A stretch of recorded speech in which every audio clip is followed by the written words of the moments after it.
पुत्री च द्वितीयं ब्रह्मचारिणी तृतीयं चन्द्रघण्टेति कूष्माण्डेति चतुर्थकम् पञ्चमं स्कन्दमातेति षष्ठं कात्यायनीति च सप्तमं कालरात्रीति महागौरीति चाष्टमम् नवमं सिद्धिदात्री च नवदुर्गाः प्रकीर्तिता उक्तान्येतानि नामानि ब्रह्मणैव महात्मना अग्निना दह्यमानस्तु शत्रुमध्ये गतो रणे विषमे दुर्गमे चैव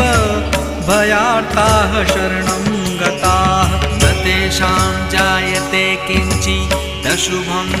रणसङ्कटे नापदं तस्य पश्या